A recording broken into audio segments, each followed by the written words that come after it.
after Madoff, I've done this with almost every single situation in my life that I find myself warring against, pushing against, grumbling about, being in rage, bitterness, hatred, and envy about.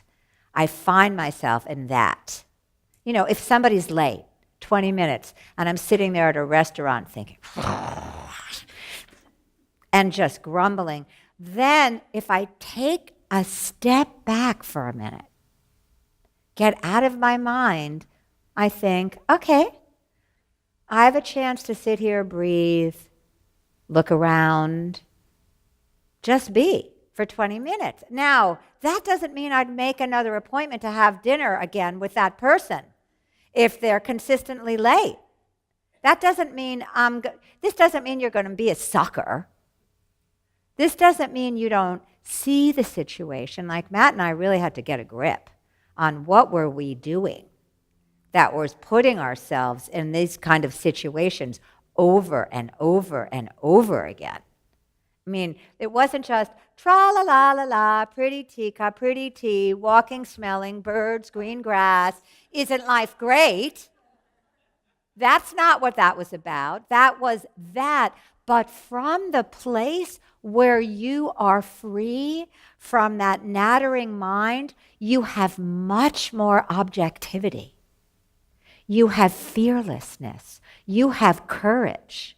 You have openness. You can look at your life and actually see what objective action needs to be done. You can't do that if you are constantly in what's wrong and what's happening shouldn't be happening, even though it actually is happening. You are in a losing battle with reality at that point. I don't like it. It's already happening. It's happened. Any thought I had about we shouldn't have invested our money with Madoff, Madoff shouldn't have lied? I mean, he took money from Holocaust survivors. He took money from Elie Wiesel. I mean, what a shit. And so the more I thought about that, the angrier I'd get. And the angrier I get, the more contracted I got. And the more contracted I got, the more impossible it became to have an open heart, to think clearly, to think, well, how are we going to pay the mortgage?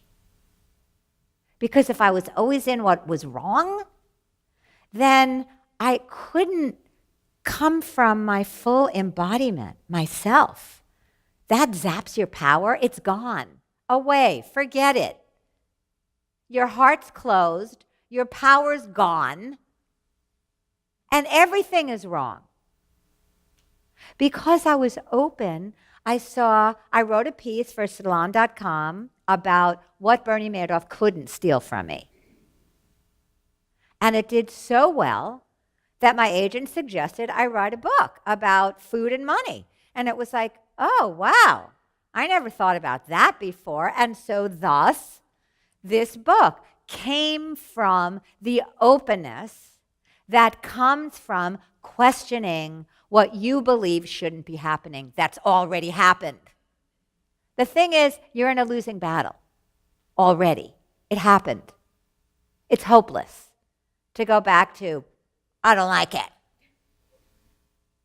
It's there. My friend's late, 20 minutes. I don't like it.